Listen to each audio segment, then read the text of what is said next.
Hello and welcome to a very special edition of Reservoir Red Dogs. I'm Matt Ford and this is Paul McGregor. Hello, Matthew. How are you? I'm very good. We've just finished recording this and it's really hard not to be totally buzzing about it. And obviously it's surreal for me because, as we discussed in this episode, I was at school with Jermaine. We weren't just in the same year, we were in the same form. And obviously, as a result, it's just been so amazing seeing his career develop in every twist and turn that it's taken, just onward, ever upward. It's the first, I've bumped into him a few times since. I've never sat down and talked to him for over an hour about his life. And obviously there were elements of that life that overlapped with mine for a few years. So it was very, very surreal for me. I hope it wasn't too self-indulgent. I don't think it was it? I don't think so, mate. I think we've got every right to talk about the fact that you're in the same form. I mean, given he didn't remember you, and imagine how terrible that would have been. Jermaine, we went to school together. What? Oh, I don't remember. No, there's no one funny in my class. Come on, mate. He does remember me. I think he still stood by that, to be fair. This was great. The show begins with Jermaine, as many guests do, commenting on Paul's hair. Well, yeah, what is that? Is it a bad shave job? What have I done? I think it looks great. Is it? I mean, it's quite Eastern European. It's quite Eastern Bloc kind of post-punk 80s band, isn't it? It looks pretty severe, but your sweet and charming face means you can get away with any haircut. But thank you very much. It softens it, doesn't it? It does soften it. Yeah. Well, let's hear what Jermaine had to say. It was about 3 weeks ago. It was down here. Oh, was it? Full lockdown hair. You had enough. And it was in such bad nick. What I did, I ran round to my mum and dad's house because they've got some decent clippers. Mine are knackered. Literally ran there, shaved it off in the garden, ran home, done. Number 8 all over. But Paul, you're like Madonna, depending on when people see you. Like you've got a different look for every decade. I am very much like Madonna. Yeah, it's been said for many reasons. It's great to have you on, Jermaine, but most of the players we have on here, ex-Forest players, are people that remember Paul being younger than them and Paul being like the youth team player or the guy who did their boots. I think you're probably the first person on who was at the club and remembers Paul being like a senior pro when you were under them. So what were your first impressions of Paul when you first saw him? Well, I think obviously I grew up in an era where as a youth team player, you had respect like for the pros and the first team. So to talk to them was not really like, you waited to be spoken to more than anything. And if you was asked anything, it was like, okay, what do you want me to do? I think Paul was like right on the cusp at the time. He was like probably in the reserve team, maybe dressing room with players like Hodgie was a player that comes to mind. Who was the right back? God, I cannot remember his name. He was a good mate of mine as well. He's like the captain at the time, I think. Coops. Cooper. No. It was Richard. He's at Mansfield now. He's academy manager at Mansfield. Is he? Yeah. Coops. Good lad, in that dressing room. But obviously, Paul was one of the players that was mainly getting drafted into the first team at the time. But yeah, long hair. He had a bit of a bowl on him walking down the corridors. I have to say, I remember you do that at that age, don't you? Doesn't everyone? You do indeed. But yeah, that was my memories really of Paul. And then obviously, came on, scored a few goals here and there, didn't you? Good times. Did all right. In and out. I got in and out. So did you still have to clean boots then when you were at Forest, Jermaine? And whose boots did you have to do if so? Yeah, so I was on Chris Bart-Williams and Ricardo Shimika at the time. But yeah, I was always doing boots. Like, to be honest with you, like the boot room was like, I used to love being in the boot room. Like it was where all the conversations were going on, where all the stories from that weekend, where anyone had been. It all went where you could hide as well, where you could hide from the gaffer and run into the back. Yeah, and not only like from the gaffer, but obviously, Paul will remember because it probably started from his era. But we used to have a thing called like court cases in the youth team, where if like, I don't know, anybody could be doing anything on any given day. For example, like, I don't know, someone might have nutmegged an older player in training and took the piss. And that was, you got back to training ground. It was like, right, court case, and everyone would be getting rounded up. I always used to go and hide in the boot room and over the other side of the stadium. I used to go anywhere and just take my football. We used to have these little footballs that Harty gave us, these little tiny footballs in a bottle. And it was like your responsibility. So you used to have to take it to training and bring it home. And we used to walk down the Trent, obviously to training ground. Everyone's trying to get hold of people's balls and smash it into the Trent. And because you knew if you lost your ball, Harty was going to go mad. So I used to take that ball over the other side of the stadium and go and play two-touch with a guy called Robert Gilly at the time. And I literally would spend hours just playing two-touch with him. I mean, it's amazing because I think of all the guests we've had on, like you came through Forest probably from the youngest age. You were there just pretty much your whole life, and then you made it. You got into the first team. You captained Forest. You went on to amazing success in the Premier League, played for England, and are now one of the biggest pundits in the country. It's a remarkable life story. What's mad for me is I was in the same class as you at school. I was going to say. Totally obsessed with Forest. And then someone was like, this kid who basically sits near you in class is like, he's at Forest now. And I just remember your career going through the stages. I remember you being in going up to Forest 2 or 3 days a week when we were at Beckett. And then And then we start doing our A-levels and you're playing for Forest. It was just one of the most amazing things to see. Yeah. I mean, I remember my school days as exams and things. Like for you, it must have just been totally different. You were kind of part-time at school, really. Essentially, yeah. I mean, you remember, Matt, that like I used to come to school. With like these big bags. So I'd have one big bag, which was my kit bag for football, and then my other bag, which was my schoolwork. And I was always trying to find a room to chuck this bag in all day. But what they had at this particular time, like Forest were always a very forward-thinking football club when it came to their academy, because I think they've always done well with it. And they took on this system called the Ajax system at the time, where they used to basically come and get us from school at it was just after lunch. So you'd have lunch at school. And then for the next period, I'd get dragged out of class and be like, oh, Jermaine, your car's here. I mean, you can imagine as a kid, I'm like, yeah, see you later. I'm off to go and play football. It was class. I was like, so I was getting picked up. But then when we got to training, we'd go and train for an hour and a half, come back, do schoolwork, essentially just pissing around as a team for God knows how long. And then we would train again that night. So it was just their way of getting as much so instead of it just being Tuesday, Thursday, we were doing double sessions on those Tuesdays, double sessions Thursdays.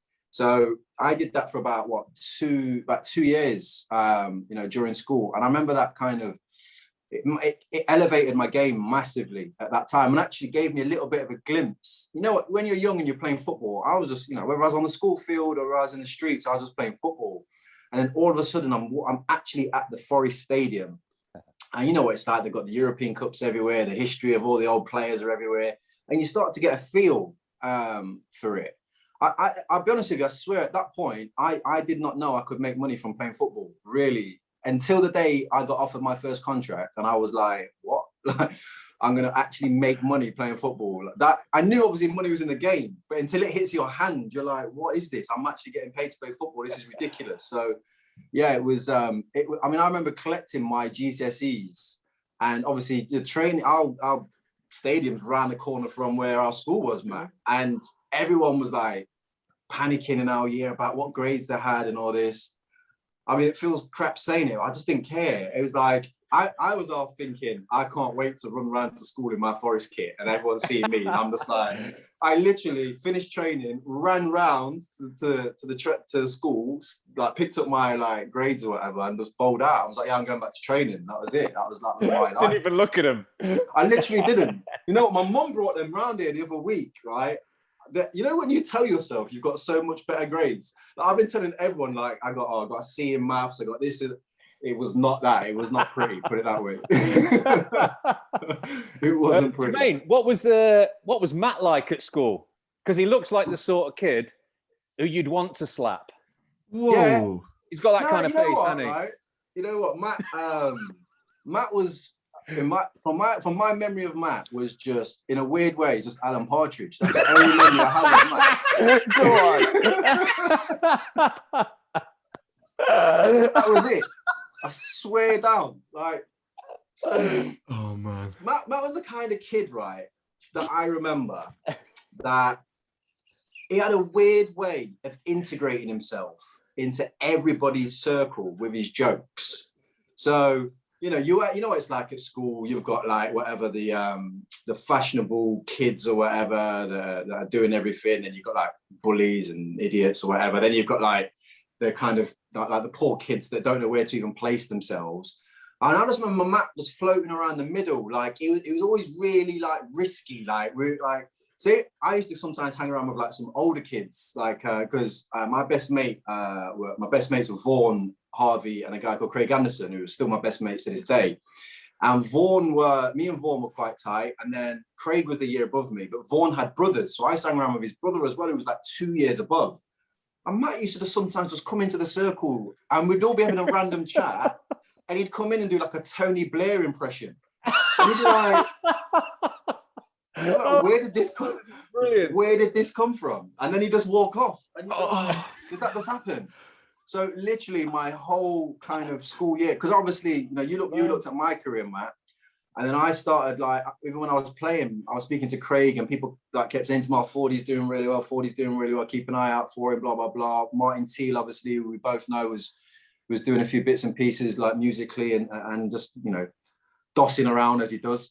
And and anyway, he and then obviously kind of seeing where you got to, it was like, kind of makes sense now as to kind of the road that you took, because it's basically what you were doing at school as well. Strange. Still annoying people with jokes and doing Tony Blair impressions. Essentially, yeah. I swear to you, Paul, like I'm not even joking. I didn't even know what Matt's real voice was like until like after school. I was like, that's what he sounds like. It was constant partridge every single day, like non-stop partridge. And the ridiculous knowledge of politics as well. Like the knowledge of politics you should not know as like a 13, 14-year-old. It was like, where is this coming from? It was crazy. It was really You've got to get the babes some way, haven't you? This is it. We all have our thing, don't we? Mine was a football, Max was just impressions, man. It's so, what's so weird about it is I'd never thought of it like that, but I do kind of remember doing that. I'd obviously blank. You kind of remember. It's literally all you did. Like, I mean, like just going up to people and doing it, like interrupting people on the school field. Literally just interrupting conversations, no matter what it. You could be talking to a girl, you could be talking to like the boys. You just came in with just Tony Blair, Partridge, this, that, and the other. It was just mad. But it was your way, wasn't it? It was like everyone has their survival modes, I think, at school, and you'll have a better understanding of what your own experience of school life was like. But, I think going to secondary school is quite daunting, isn't it? It's a daunting experience, taking those steps. And football was as soon as I stepped into Beckett in the second year, everyone was like, oh, you're Jermaine, you're the footballer, aren't you? Like, that was my thing straight away. Like, kids from all over Nottingham knew me as, oh, you're Jermaine Jenas, the footballer. So I was like, oh, I'm comfortable. I'm all right. That's like my shield that's going to protect me throughout my school year, because everybody wants me on their team. Everybody wants me to play for them. And it was like, it allowed me to, be popular, and which gave me confidence kind of moving forward in life. Whereas, some people have to create a lot of their own securities, I suppose, when they're going through that period at school. That's so true. I mean, I remember Beckett I just remember, I was trying to go about my business, but you and all the cool kids were always like, Fordy, come over here and tell us about Tony Blair. And I'd be like, Jay, please, give me 5 minutes. Yeah. Give me a bit of peace, boys. Give us some entertainment. We've got nothing to do, Fordy. Come here and tell us some jokes. I'll tell you what I do remember about you is I remember you being obviously amazing at football. And I'd... like a lot of kids, had been on my primary school football team, which when you consider the numbers in your classes, it isn't that hard. So then I didn't think I was any good at football, but I thought it was okay. I remember the first PE lesson, and you'd have been in there. And there were really good players at Beckett, obviously, because it had a catchment area that took over the whole of Nottingham. Yeah. And I was just like, I immediately then realised, and not that I'd ever thought I was really going to be a footballer, but first PE lesson of year 7, I was just like, oh my God, this is a different league. And Beckett had a really good side. I mean, I wonder how you perceived it at the time. Obviously, you said until you got that first contract, it hadn't sort of dawned on you that you could make money doing it. But when you're in year 7 at Beckett and you're doing really well, did you think I'm probably the best player in this team, or 2 or 3 of us could become pros, or wasn't that even in your mind at that point? I remember at Beckett, the only couple of players that I can remember, obviously the year above I had Matthew Turner. But in my year, I think there was Ian Dodd. Yeah, he was really good. Doddy was a decent player, but he was a good athlete. He was a good cricketer, good runner. Yes. There's a guy called Martin someone. Shardlow. Martin Shardlow. Shardlow. He was Shardlow. great. Martin Shardlow. You see it? You see it? Did you hear it? It just came in, didn't it? Just naturally came in. I remember him being a decent player, but you have to remember, like playing football, I'd gone through a situation where I was playing for South Notts when I was at Blessed Robert in my primary school. And that's obviously trials for the whole of the south of Nottingham. And I was playing in that team. And then obviously, as I'm going to Beckett now, it's Nottinghamshire. So you're playing for, obviously, City Boys. So I came across basically the best there was and was playing. So I knew about Doddy, and I'd probably come across Martin at some point. So I knew I was all right. We had a decent team, but you know, my experience at Beckett and sport wasn't that great because the school was very like backward thinking. I felt when it came to like how can I put this? So they were very strict in terms of stupid things. Like you probably remember, you couldn't wear like a red coat, and for me in particular, like with my black heritage, I couldn't even do my hair in certain ways. Like I remember one day I was in class. And I had, my dad used to take me to get my hair cut, and I had like a line in my hair. And as I walked into class, Mr. Murphy, you probably remember him, he was like my form teacher. And I was sat at the front of the class. And as he opened the door, he just went, "Get out, Jermaine." And not even a word said. Before he's even done the register, he went, "Get out." And I went, "Okay." So I stood outside, and he came out. He went, "You know, you can't have your hair cut like that." And he basically said, like, as your punishment, you're going to do every single event you can possibly do in sports day. I was like, yeah, sound. I'll take that all day. Like, won everything. I was like, yeah. For my form, I was like javelin, long jump, everything. I was like, whatever gets me out of class, I'm here for it. But yeah, good times. My brother's your age, and he's out in LA at the minute. I called him yesterday, and I said, "Listen, we've got Jermaine Jenas on because he's your age, so he used to play against you." All right. So I said, "What do you remember of him?" He was at South Notts. Okay. What like local team did he play for? Like, obviously, I played for Clifton, or was he playing for like? You were All Whites, didn't you? I was at All Whites. I was at Clifton, yeah. Yeah. Anyway, carry on. Sorry. I'm just trying to remember where he was. I can't remember now because obviously whenever he was playing, I was playing, so I very rarely got to see him. Yeah. But unfortunately for you, he was like, yeah, he was good, but Pennant was the boy. Oh no, he was. Yeah, he's like, you should have seen him at that age. He was ridiculous. Oh no, I've never. I mean, I tell people to this day, you know, I've come across good young players in my time, you know, and as I progressed at even at Forest and going on England trials, and you come across people like Joe Cole, who was a year above me. Yeah. I'd never seen anything like Jermaine Pennant in my life. Wow. Never, ever. I mean, but the thing is as well. So like when you're talking about kind of like confidence going into school. Me and Pennant used to play in the same team together for Clifton. So, wow. So me and Pennant basically grew up together from the age of like 7, playing in the same team. And his background is just nuts. Like he did not have the support network that I had as a kid. Like, so my mum, when we was playing for Clifton, for example, we knew Jermaine was like, he was our star player. Like me and him used to play up front together and just destroy teams. So like we needed him, especially if we come against like Hucknall Harriers at the time were a tough team, Pheasant Colts were tough. If we played against any of those teams, it was like, we need Pennant. And the amount of times I used to go to his house in the Meadows and I'd knock on his door as like a kid and I'd be like, "Oh, is Jermaine here?" And his dad would answer and be like, "No, he didn't come home last night. I don't know where he is." And I'd be like, "I swear he's like 9 or 10. Like, what do you mean?" He'd be like, "Oh, he'll be on the estate playing football somewhere." And me and my mum used to drive around the estate and he just used to always have his boots with him.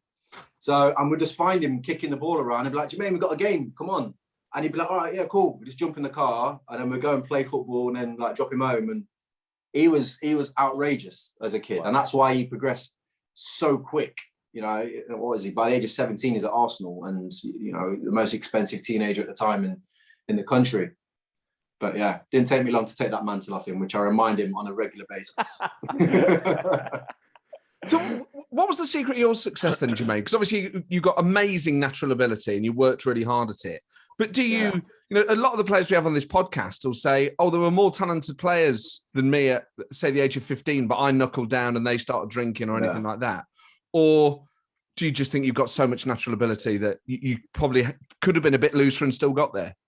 No, I definitely had some natural ability. What I didn't have was the mentality. So when I say the mentality, it's like Paul all understands, even that dressing room environment and that kind of that day-to-day life of being a footballer, it's physically tough, but mentally, the ability to be able to kind of survive in that dressing room is not easy. A lot of players fall away within the youth team, don't they? They just go, this ain't for me. The test is vast. It is a brutal environment that you're walking into. And like, you think secondary school's tough. This is like, number one, you're competing with your friends for like one position. And there's this kind of undercurrent of just like people wanting you to fail, putting you under so much pressure that you're going to break type stuff. And I had two really big moments in my early years as a footballer. And actually, Jermaine was a big part of one of them. The first one I had was when I came across, not when I came across Jermaine, but we used to go on England trials for Lillyshaw when we was younger. And don't get me wrong, I knew the minute I was going on Lillyshaw trials, I was like, I'm not going, because it just wasn't for me. It was just like, I didn't want to leave home at that age. I was a proper mummy's boy. Like, I was quite happy to be at home playing for Forest at the time.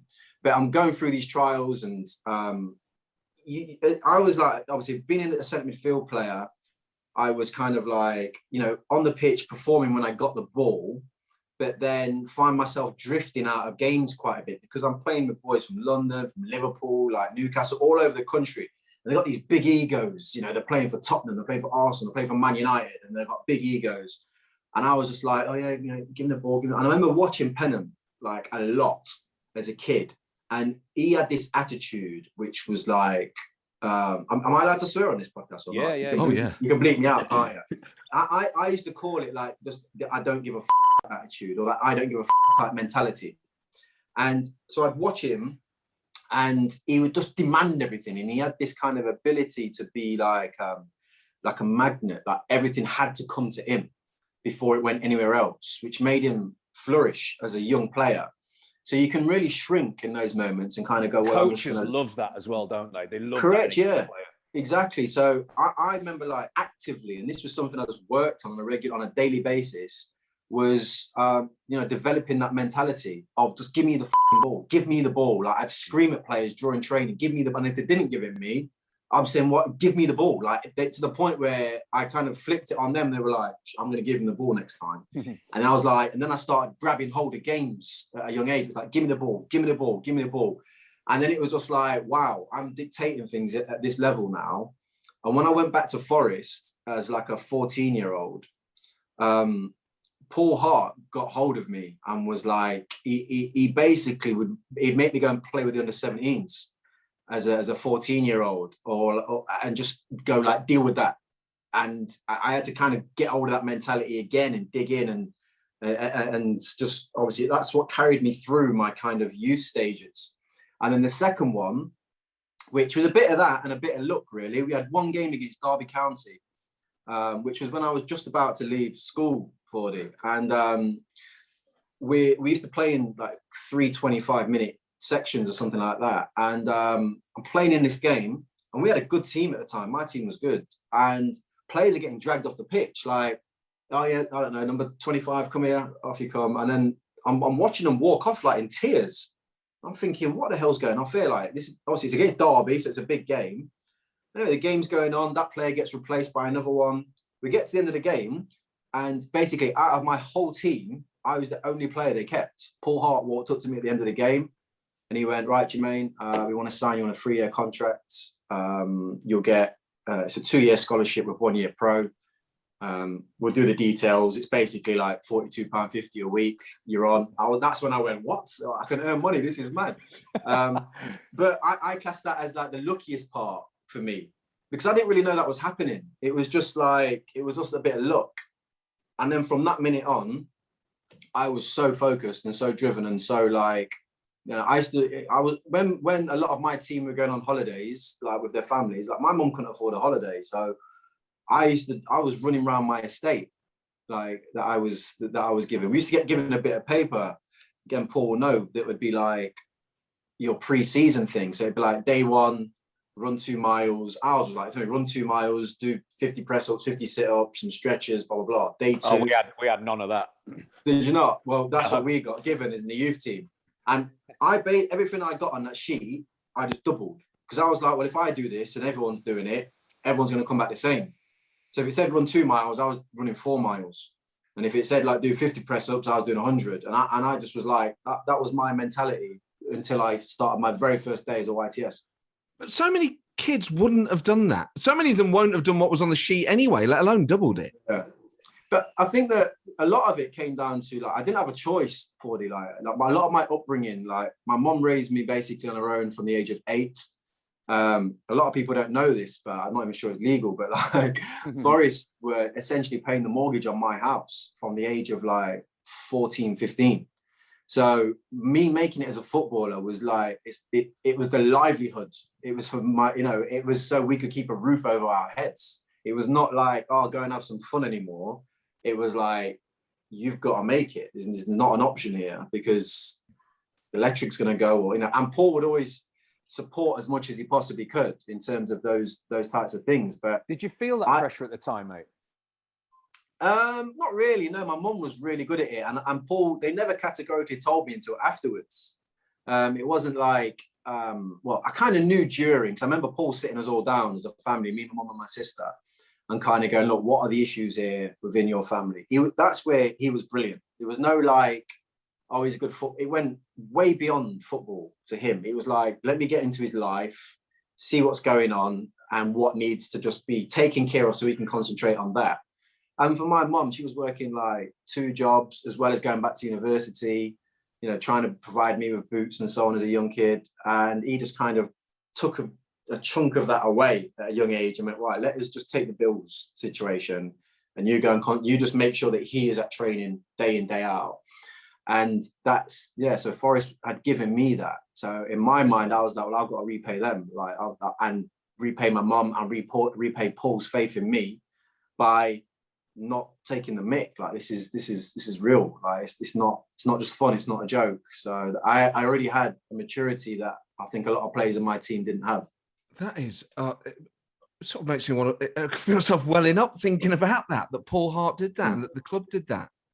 Yeah, it was incredible. I mean, that's why I always have love for Forest, because it went beyond kind of what they created in terms of a footballer. Paul was all about men and what he was creating. I mean, to the point where I used to have to take my savings to him every single month. Like, every month that came by as a young player, I used to have to go knock on his door with my statements of my bank account and be like, all right, Gaffer. And he'd be like, why did you spend £100 on a Prada hat in flannels? All right. Yeah, but Gaffer, it looks good. What do you want me to do? It wasn't that, he'd have a laugh about it. Do you know what I mean? But he just was like, as long as you're saving, I don't care. And then even like my car, I had to go and ask him for my first car. You know, and even some players would buy cars without asking him. And he wouldn't let them park it in the training ground. They used to park it in the training ground. He'd go and tell them to park it around the corner. And they'd have to walk in, and I'd drive by him because I'd asked and everything. It was mental how good he was at, you know, maturing you as a young player. It's fantastic that he realised the role of the coach beyond just what was happening on the pitch. There's some managers that people talk about that, but certainly not.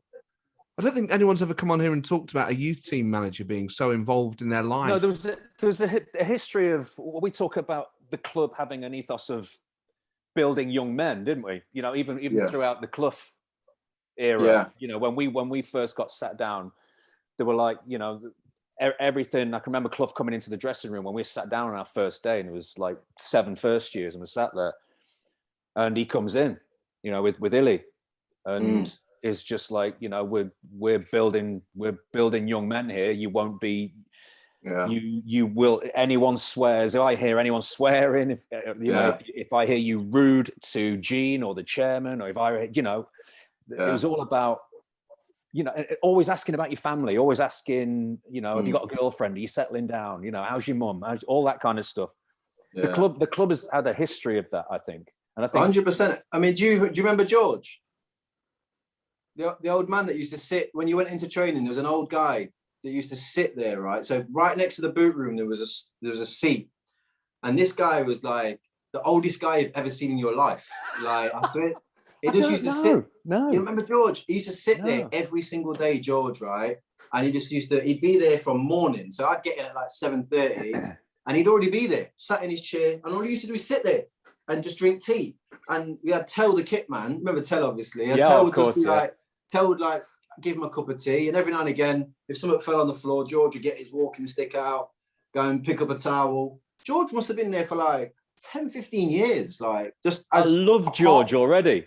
Yeah, he was just part of the club. He was just there. Like, it was. And who was he? Loads of people like that. Who was he? This is my point. Nobody knew really. He had no real role at the football club. But obviously, somewhere along the line, probably during like Cloughie's era, he just became part of the furniture.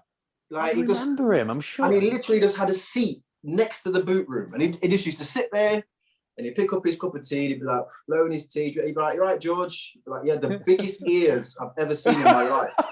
BFG. So that's literally what he looked like a BFG. But that, again, it kind of goes back to the fabric of the football club and what it's about.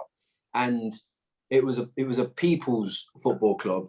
And, it wasn't just a centre of excellence, but it had a way of playing football as well, which once Paul Hart arrived for me, that was, again, another huge benefit. Did you come through the system, Paul? I did, yeah. So did you come through with Mick Rayner? Yeah, and John Perkins, bless him. So Mick Rayner and me basically did not get on at all, because my dad used to be a coach at Forest, and Mick and my dad didn't like each other. Right. And Mick used to kind of take it out on me quite a bit.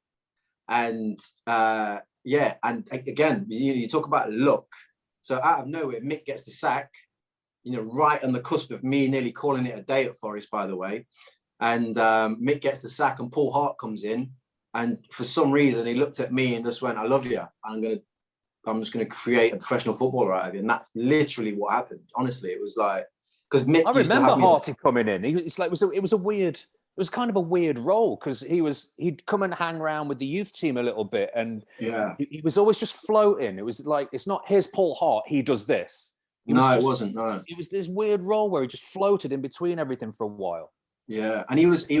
I mean, he'd already come from Leeds and created like Harry Kewell and Jonathan Woodgate, that team there. And with us, it was the first time I'd been introduced to a coach when like fitness and being athletic was a thing. Like, he was crazy on fitness, and that was like my thing. I was just like, all right, I got fit without even knowing how fit I could be, just because of the sessions he used to put on and how hard they used to be. And they were so forward thinking as a football club. We had, this is where my group are very, very lucky. And it's no coincidence that there's like myself, David Prutton, Reedy, Dorse, it's not a coincidence, because we had sports psychologists that we could go and see on a regular basis. We had media training at a young age that was just, there was no need for it at that time, but thank God they did it, because I'm using it now. We had all this stuff that was just, it was Paul Hart's mind was so far ahead of the game as a youth team coach that you wouldn't have got in your era, Paul. No. So impressive. So then, obviously, you make your first team debut for Forest, you become a first team star, you captain Forest, and then you go to Newcastle in that big move. Yeah. At that point, you've gone stratospheric, and it happened so quick. It was crazy, mate. Honestly, it was one of the maddest kind of. It was crazy for a number of reasons, right? And I'll tell you a few of them that are just mad. Number one, I just bought a brand new flat across the literally where the Trent End is. Across from there, I think I saw it the other day, and they're developing some new flats now. But literally, the back end of the Trent End, over the water, I had a flat there. I used to wake up like on a Saturday morning, look out my window and watch people walking to the stadium, thinking, I'm about to go and play in there. This is the best life ever. Wow, cool. So I was really happy. I was really content. And I remember like training, and people was coming to watch us train. And I was like, what's going on here? And I remember speaking to David Johnson, and he was like, they're here because of you. Like, press was arriving, and people in Newcastle shirts and stuff like that were arriving to watch training. I was thinking, I swear to you, you might not even believe this. I didn't even know you could, like, I didn't even know what windows were in terms of transfers. I just thought everybody left at the end of the season. I didn't know there was a January transfer window at that point, right? So we had a day off, and it was like a Wednesday. We used to train hard on the Thursday, have Wednesday off. And I get a phone call from Paul Hart, who was the manager at the time. And he says, come in, I need to talk to you. And bearing in mind, about a month before that, I'd just signed a 5-year deal with the club, right? So I literally just signed a 5-year contract with the club. And I get a call from Paul Hart about, a month and a half, maybe 2 months after. And he's like, Jermaine, this is how the conversation went. He went, sit down. I sat down in his office like this. He went, right, we've had 3 offers in for you. I was like, what? Where am I going? He went, Leeds and David O'Leary have been in touch. They're going to pay 5 million quid for you. He went, but you're not going there because that place is going to fall apart. And I know it is. So You're not going there. He said, Sir Alex Ferguson's rang. He's bid 3 million quid for you to go to United. And he said he's not paying a penny more because it's a privilege to play for the football club. Okay. And the last one, he went, and I spoke to Sir Bobby, and Newcastle are going to pay 5 million quid for you as well. And the car's going to be here in an hour.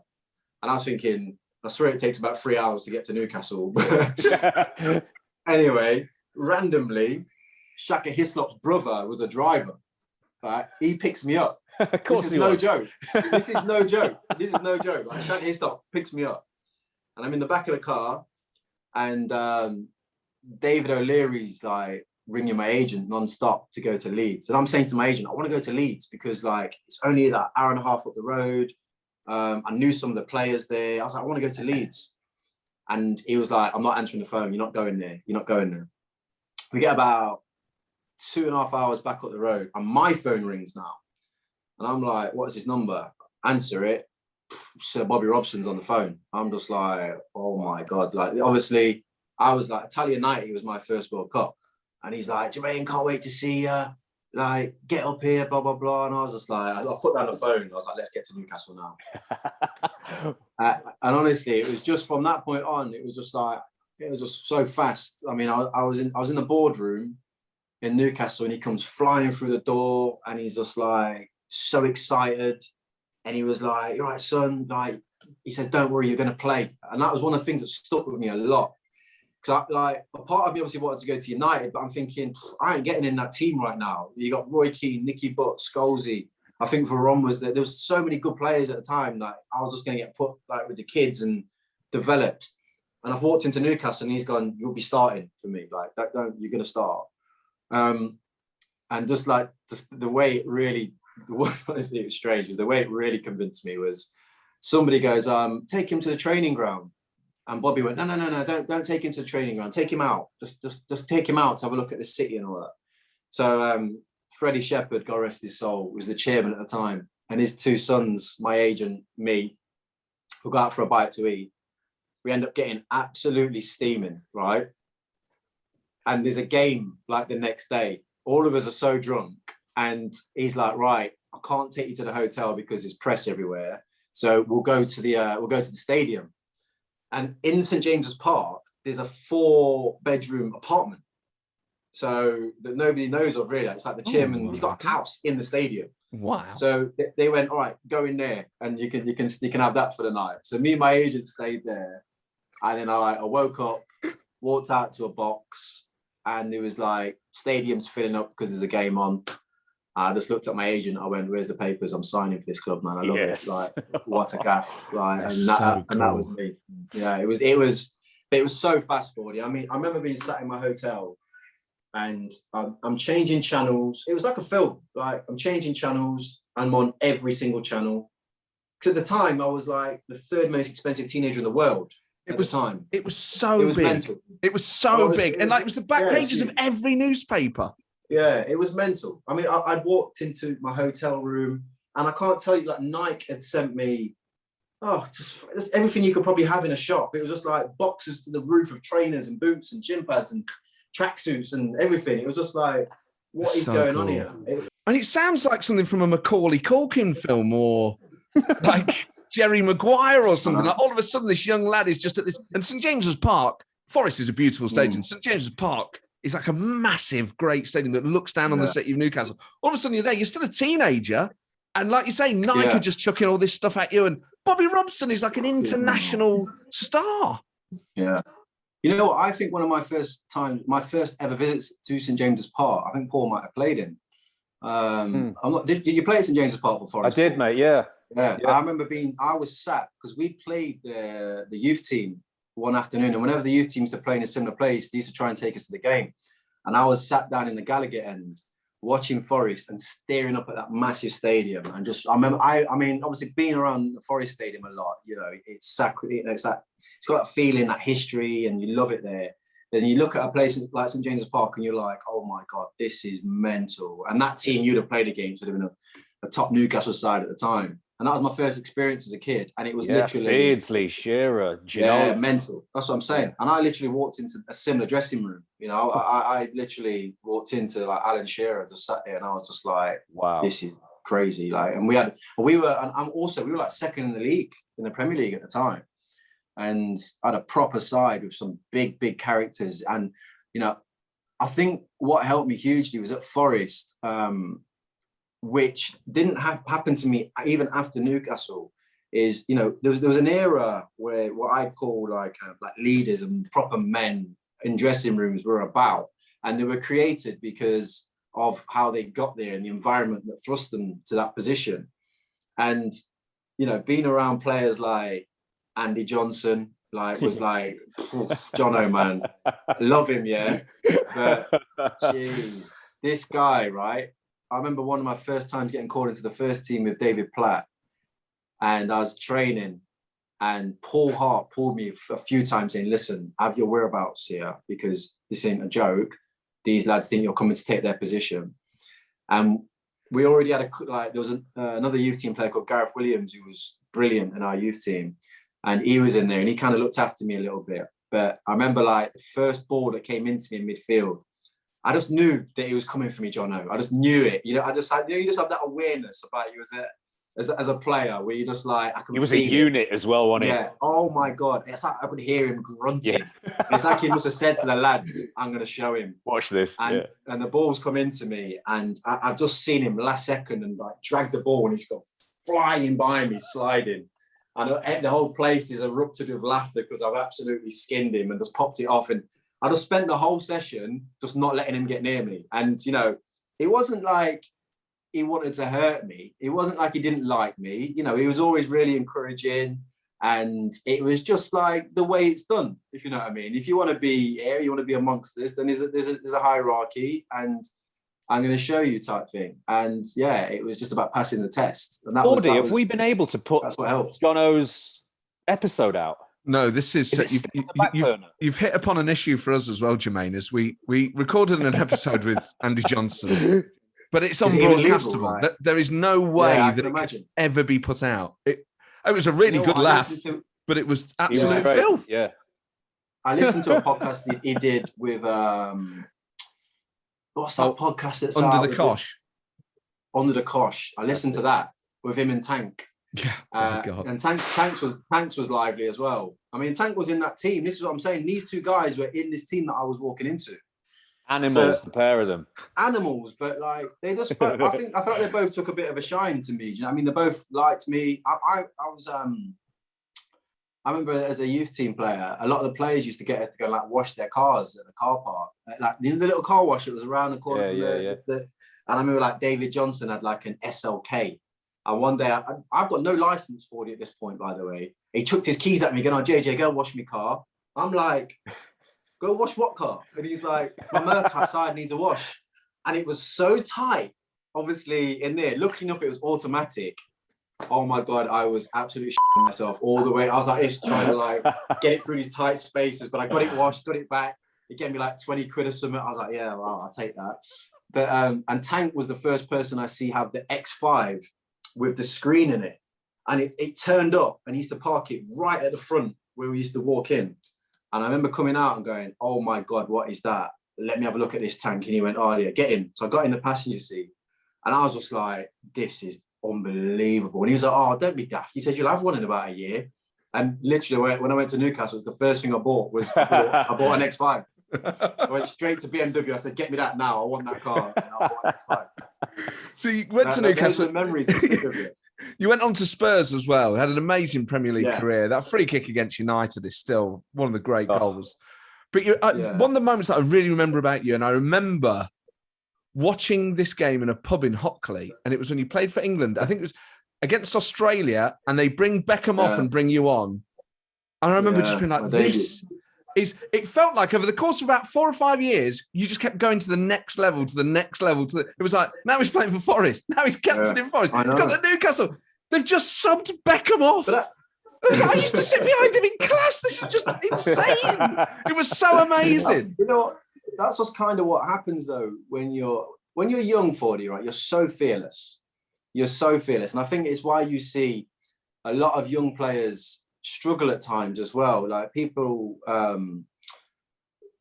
there's a lot of young players that have a lot of early success, and I was one of them. And you hit this kind of plateau, and it's hard to get off that. And it's one of the reasons I left Newcastle in the first place, because I wanted to go to the World Cup, and I knew at Newcastle it wasn't happening. I mean, I was like vice captain at the time to Shearer. Things were going well, but the way we were playing and the way that Souness was kind of treating me, like we got on, but just I just didn't feel it with him to an extent in terms of my development as a young player. And I knew that at Tottenham they'd just signed like Carrick, Edgar Davids, Defoe. They was doing something there, and they were after me. I actually thought I was going to Arsenal originally, but then like Arsene Wenger turned around last minute and was like, basically, you don't trust English players anymore. Probably because of Pennant, to be honest with you. I think Pennant killed it for everyone. Not another Jermaine from Nottingham. Yeah, so he was like, no, I've had a bad experience with one Jermaine. I'm not taking another one. From the same area. Same literally, like they're boys. So yeah, but when you're young and all these kind of like things come to you, you just take them on. Like, I mean, I remember being in the San Siro at 19, about to go and play Inter Milan in the Champions League. And obviously, like again, Italia 90, and this was a packed San Siro with like Zanetti, Christian Vieri, Ivan Cordoba in the team, like proper team. And I remember being really disappointed with the changing room for some reason. I was like, what's this? This is crap, right? But I'm really nervous before the game. And I was like, right, I always used to go to the toilet before the game anyway, bit graphic, but anyway. So I used to go to the toilet, and I've gone to find this toilet down the corridor, opened the door, and it's literally 2 handlebars and a hole in the ground. And I'm like, this can't be the San Siro. What is going on here? And the toilet for the San Siro at that particular time was a hole in the ground. So I've got full Newcastle kit on. I've had to take off all my freaking gear, hanging onto these bars thinking, I can't believe I'm about to go and play at the San Siro, and this is my scenario right now. But then it was like, you get out there, you're playing. It was like an electrifying experience. We drew, I think, 3-3 in the game. It was mental. We had like 10, 15,000 Geordies turned up. It was like 80,000 packed out. And, as you come through an experience like that, you all of a sudden come back to the Premier League and you're playing against, like, of all due respect, I don't know, a Charlton or whoever at that particular time. And you're like, I was just in a San Siro, 80,000. So this is a piece of piss, this. And I think that's where the confidence comes from, and that's the year I got that award, the Young Player of the Year. When you're young, you're just fearless. And, playing for England was just another part of that. And I actually got man of the match in that game, but it's what you do when you're young. Do you look back? I mean, you did it. I mean, I've had very small snippets of what you've done, obviously, but walking out at Old Trafford or Anfield or St. James, I've done those things. And when I look back now as a guy who's 46 and looks back at that kid that did that, I mean, it was more prevalent for you. You had years of doing it. You think, who was that kid? What was that confidence? What was I know what that? you mean. I was talking to my mum and dad about it the other day. I was just like, I used to walk out on a pitch. I didn't care who was on it. And I knew I'd score. I knew I was the best player on the pot, whether I was or I wasn't. I told you used to walk like it. That's how I used to walk around. But I just Honestly, always laugh and thought, joke I've got about no it. business being here if I don't think like that. Yeah, that's what you laugh and joke about it. That is what it was. Like, I swear, like it's weird that if Paul wasn't on this call right now and you was asking me to name players around kind of his era, like I only could name a few, couldn't I? You know, I remember I remember Glenn Hodges, and the only reason I remember Hodgie because Hodgie had a bit of flair about him, a bit of style. Yeah. But the main reason I remember Hodgie, right, is because at Forest we was going for a period where you weren't allowed to wear anything but black boots. This is Harty again, black boots only, right? Hodgie turned up to training one day. Those R9 boots that he wore in the '98 World Cup had the mad colours on them. Oh, the blue and the gold. The blue, the gold, the yellow. Wicked, Hodgie walks out of everyone's like, you're not wearing them. And he walked out in these boots. My God. My next memory of Hodgie was in the boot room trying to polish them black. That was it. That was my next memory. That's one of the main reasons why I remember him. And obviously Coops as well, because Coops was just a good lad. And when I came into the Rezzies, Coops was always like, he looked after me and he was the captain of the team and stuff like that. So lovely lad. But obviously Paul was one of those main guys because honestly, he had an aura, he had a confidence about him, whether it was the music side to you or whatever it was at that particular time that made you stand out. And I think that's a big thing with your confidence. Like, people say it to me now, like the way you carried yourself or the way that you just were, like if you walked into a dressing room, you knew. And I think that's why when I got the armband at 17, and I'm looking around and it's like Ricardo Schumacher and Bart Williams and David Johnson and all these players that have been playing, I was like, yeah, give me the armband. Like I can lead this lot, no problem. Well, this is it. You can't walk. I can't walk into I can't get given a first team number, squad number, and walk into a dressing room with Stuart Pearce there and Colin Cooper, and not have Steve Stone, and be shy and retiring. You've got to step up. You got, it's exactly it. You got to grab it. You got to own it. Yeah, and that's why a lot go missing. Captaining them at 17 is astounding. I mean, even getting into a first team at 17 is massive. Expecting them to respond to your leadership is the next phenomenal huge rung that very few players actually will ever achieve. I mean, did they respond to you well? Yeah, again, like it sounds weird saying it, right? But as a youth team player, I was like, I can't. It sounds so big-headed and cocky saying it, Paulie, but I swear, even as a youth team player at Forest, I was like, God, I couldn't do anything wrong because everyone loved me. I mean, even to the point, the manager, David Platt, used to take time to come and talk to me personally. So I'm playing for the youth team and he used to come and watch us play. And as I'm walking off, he'd come put his arm around me and have a proper chat with me. He wouldn't do it to anybody else. Or if I was in the corridor, he'd be like, JJ, come here. I remember him one time doing some like technical skills thing where he used to kind of smash his ball in the air and he'd be like, right, someone bring it and keep it up. And no one could do it. And he came and got me out of the youth team into the car park. He went, come out, and he got everyone out. He went, watch this. And he got me out into the car park and he smashed his ball and he went, JJ, bring that down. And I just went, bang, brought it down in two, kept it up, gave it him back. And I was like, what? And he just went, see, that's where you go. I swear there was nothing I could do wrong. And so it was like those players that were already there knew that I was the next in line and I was kind of going to go on as well. And I didn't know that at the time, but this club had given me so much belief in myself that honestly, there was nothing I couldn't do. It was just like, whatever challenge you put in front of me right now, whether it's an armband or whether I've got to go and play in the Champions League final at this age, I will deal with that occasion because, it's what you've created, basically.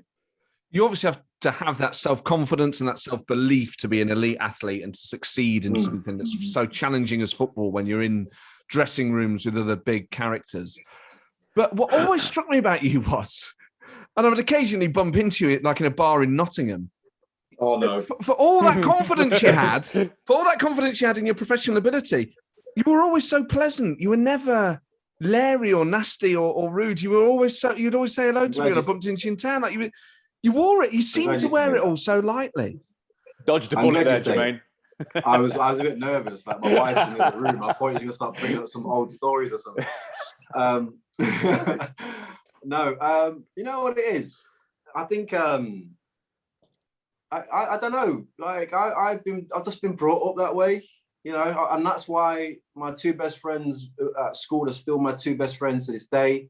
Because even like the area that I grew up in, Clifton, it was like one of those types of areas where, I don't know, like I'd drive back in my Ferrari and I would go into the pub for a few pints with the lads or whatever. And they would literally it would literally be like, oh, shut up, Jane, sit down with you and have a drink. Do you know what I mean? That was the mentality of the area. They didn't care. They knew I was there and they knew I was this player or whatever, but the grounding they would give me, like, in terms of get down off your pedestal, you know, we don't care that you're Jermaine Jenas who plays for England, you're Jermaine who went to Beckett with us, and that's who we care, that's all I care about. And that helped me a lot. And I think, you know, bumping into like old mates and stuff like that, I don't know, I always enjoyed those moments. It wasn't like, I don't know, I've never felt like that anyway to this day. So I think it's just obviously the way my mum raised me, to be honest with you. Got to give her the credit for that one. And she must be so proud of you now, as we all are. Not only have you had this amazing career on the pitch, but a fantastic career off it as a broadcaster and one of the best pundits in the country. At what point love it. did you think, well, actually, as you come in towards the end of your playing career, so, but did you at any point make a decision? You know, did you think, well, I might go into coaching? No, you know what, Fordy, it was forced on me. You have to remember, like, my career was taken away from me by a really bad injury. And at that point, did your ACL, didn't you? Sorry, yeah, I did my ACL. Yeah, I did my ACL. I ruptured my Achilles before that. Oh, then I did my ACL as well, and it was just like, you know, and I was trying to come back, you know, because in my mind, I always had this kind of my fairy tale was to go back to Forest and get Forest promoted. That is all that is what I wanted to do as a player, no matter where I was in the world, whether I was playing for Barcelona, Real Madrid, you know, Liverpool, Spurs. In my mind, I was like, right, I'm going to do that. And once I get to like 33, I'm going back to Forest no matter what. And I'm going to try and, because I could never believe the fact that I never played against Forest again in the Premier League. Like, I still to this day can't believe that Forest aren't in the Premier League. Because the team, even like, if you think about it, like even the team I played in had only just came out of the Premier League. There wasn't like what they are now, which is a team that's never been there. They'd only just came out of it. So I always Jermaine, isn't it mad when you talk to younger people that they don't see Forest? We saw them growing up, and an elite side. There's a generation or two that haven't seen Forest in the Premier League. It's mental. It's absolutely mad. You know, actually, you know what? What's mad is the last time Forest were in the Premier League, you and I were in the same class at school. Yeah, it was the summer of '99 when we got our GCSE results. Yeah, well, there you go. That's what I'm saying. So, and that was the year I basically went to start my scholarship at Forest. So, and I remember being a ball boy when we were in Europe. I remember being sat down Pierce's side, and we were playing against Lyon and like Bayern Munich. And I'm thinking, wow, this team, like they had Jurgen Klinsmann up front. And that's the team, that was what I was seeing, you know. And Mateus. This is what I'm saying, Mateus at the City Ground. And you add all that to the fact that we've already got 2 European Cups, and, you know, the club that I was a part of was like, wow, it's a big club. Like, and it still is a big club. But like you said, Paul, there's a generation of people that they've got no comprehension of that at all. But to answer the question about the media stuff, so when I did my ACL, the BBC were just like, look, you know, do you fancy going to Brazil and doing some work at the World Cup there? But I've just done my knee, and I'm like, I'm not gallivanting around Brazil with a knee brace on. So I said no at that particular time. And I was still at QPR trying to rehab and get myself back playing. And it's weird because that experience allowed me to mold myself into the pundit that I wanted to be. Because I remember watching a lot of Match of the Days or listening to radios, and it used to annoy me because people used to just talk in a way where just forgot almost that they were players themselves, and so disrespectful as well. Like everything's a disgrace or nothing's good enough. And it's like, no, why don't you try and figure out maybe what's going on in their life? And it's a bit like the Jesse Lingard situation now, where, you know, you have all these groups of people that were just abusing Jesse for a period of time, and now they're all licking his arse. Yeah. And it's like, there's no in between. It's like, you're either that or that. So what helped me was, I mean, QPR were getting battered, bottom of the league. And my very first kind of gig on Match of the Day too, I've gone to Old Trafford, and I'm still at QPR at this time. And it was me, Mark Chapman and Mark Lawrenson, and we did it live pitch side. And I'm analysing, without even knowing I'm doing it, because I didn't know how to analyse then. But Chappers is really clever. So he'd sit next to me, and as the game's going on, I'm going, is there too much space here? There's too much space there. Like, what? How's he not got that tight? You can't give him that much room. And he's just writing things down as I'm talking. And then little did I know, they'd created all this Piero. He was like, Jermaine, this is what you were talking about. And this is the spaces. These are the, and I was like, yeah, that's what I saw. And now it's come to life. And it was just then about explaining it. And Loro was amazing because he was so giving and so like, you know, have your moment type guy, and relaxed me loads as well as Chappers. But then the funny thing is, I'm obviously I've got to be critical, but then I'm going to sit in the changing room with these guys on Monday morning. So it's like I kind of worded things in a way, like, for example, if someone's not tracking back, it's like, that's not a disgrace in my mind. I'd start thinking, you know, I'm saying things like, listen, they've been passed off the pitch, it's later in the game, and he's just bust a gut to get there. Basically, yeah. So understand this is tough as a player, and it looks worse than it actually is, but they'll learn from it. So, and then I went and sat in the dressing room on the Monday, and literally like a group of the players just formed a circle around me, right? And I'm thinking, oh, here we go. And they went, like, I remember like a few of them just jumped in straight away and went, what's it like? And I was like, what? They're like, you know, doing match of the day, what was it like? Like, was it good? And because I was like, oh, you lot, right? And then I'd walk down the corridor and Harry Redknapp was the gaffer, and he'd be like, oh, I saw your analysis at the weekend. You'd be like, you was right, to be fair. So, you know, and that kind of gave me the validation of actually I've got something here as to how I do it. And it's a bit like what I was like as a player. Sounds horrible saying it, because I know you're a big fan, Fordy, but in my opinion, I don't care what fans think. I care about what my teammates think, and I care about what my manager thinks. And that's how I used to play the game. And this is the same for me as a pundit now. I don't do my punditry for views or for clicks or for, you know, a lot of stuff that I love. A lot of other pundits do it. I do it so that when I walk down the street, if I bump into Dele Alli, if I bump into Harry Kane, or I play golf with every now and again, if I bump into that player, they look at me with respect rather than the way I know they look at some other pundits.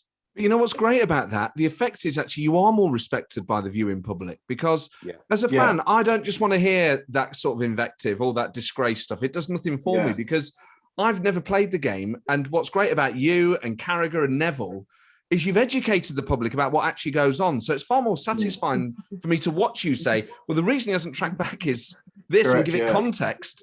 That educates me as a viewer. But the thing is, Matt, that is analysis. And that's what sometimes pundits forget. Like, analysis is not, or even commentary, is not telling the viewer what he already knows. Yes. It's about explaining why things are happening. And that can be something as little as the body language of a team in a certain moment. Or like when I watched Sheffield United the other day in their game against Leicester, I knew after 5 minutes they were going to get battered because they were not engaged in the game. And then I was doing match of the day that day. And you sat there and you're thinking, I could absolutely nail every single one of them here, because I've got about 15 clips of just some disgusting lack of tracking back, lack of this, lack of that. But then when you break it down and you calm down, you go, hang on a minute. They've essentially just lost their Sir Alex Ferguson in Chris Wilder, because he's been the guy that's dragged them from League Two to where they are now. They're already rock bottom without a chance of staying in the league.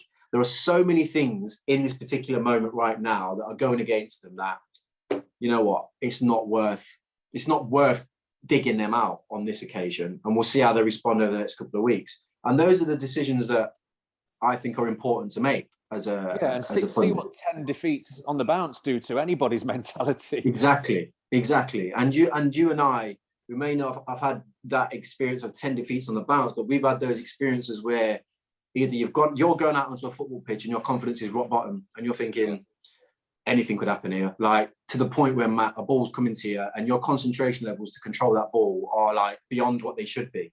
And you see that in players sometimes. And then you see those players that are in autopilot. Like when you watch Phil Foden now, and he's just like, he's just flowing. And he's just like, bam, bam, bam, bam, bam. And he's not thinking about anything. Like the Matrix, isn't it? Yeah. And that's because his body feels great. His mind's so like in tune. And, and that is what you love to see. But it's kind of like those next stages that are more important for players like him. There's that great Clough interview, isn't there, where he talks about pundits talking utter nonsense. Yeah, well, there's a few managers like Jose. Brilliant. Yeah, Jose's like the Cloughie now, isn't he? Do you know what I mean? It's like, and that's the other thing as well that you have to take into consideration. Like we, as pundits, every now and again, we'll go and interview Jose, and you have to fact, or back then it'd been Cloughie. And if I'm a manager and I've seen you talk about me or my team in a certain way, I'm not giving you anything. Yeah. I'm just not. I'm like that as a player, as a person. I'm just thinking, well, you've not taken enough time out of your life to do your job properly or give it the time it needs. So I'm not going to give you my time. Yes. And I know there's a lot of managers that would think that.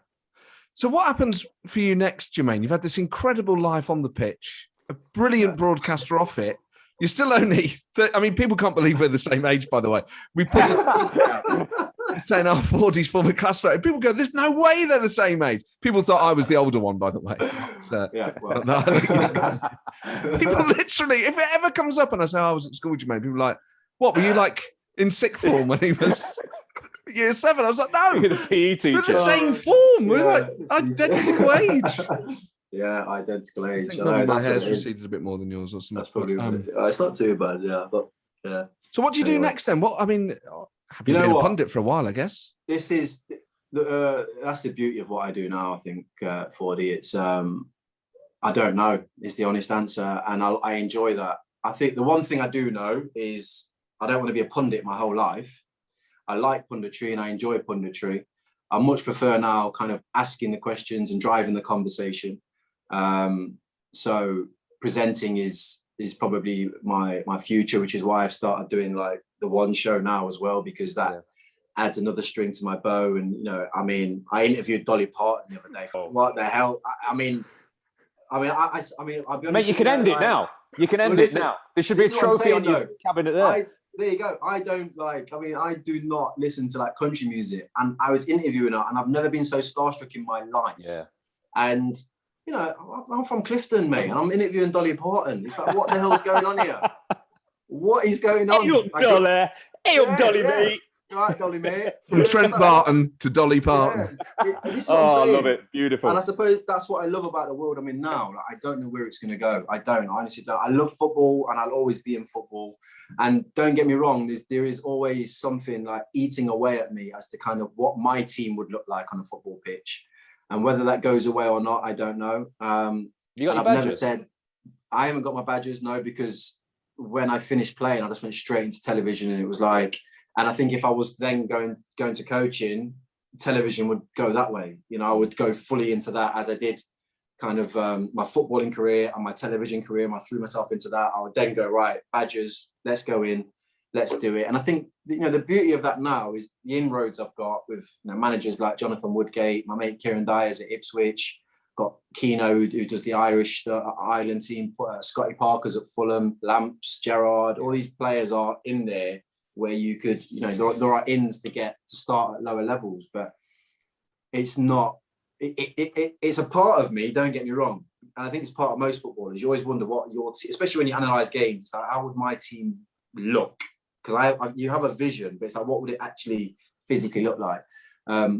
But because of the TV stuff and how it's just gone like that, I'd be stupid just to turn my back on it now. So absolutely. I'm just going to take it as far as I can and see where it goes. Jermaine, this has been a real pleasure. And I know so many Forest fans are just so proud of you that you've had such a wonderful career on the pitch. You're a brilliant pundit and TV presenter. So many people in Nottingham are proud of you. To have been at school with you in the same year, in the same form, is one of the most surreal elements of my life. To think we sat in that same class together. Crazy, isn't it? And it's just been so wonderful watching you just have the most amazing career. I know so many people that are really proud of you. And same to you, mate. Thank you very much for having me. And you too, Paul. Top man. Top man, pleasure. Jermaine. What an amazing experience. And you can totally see, firstly, the influence of Paul Hart, that point that Jermaine makes about Paul Hart creating people, creating men, creating adults, and all the other stuff, all that holistic approach, giving him media training and things, giving him that rounded view of what a footballer should be is really important. But the reason why... kind of lament for the idea that we didn't have it. That came in just after us, Well, that was interesting when he said, that sheet you used to get, and you were like, no. Get any of that, what to do in pre-season? That was just not get too fat.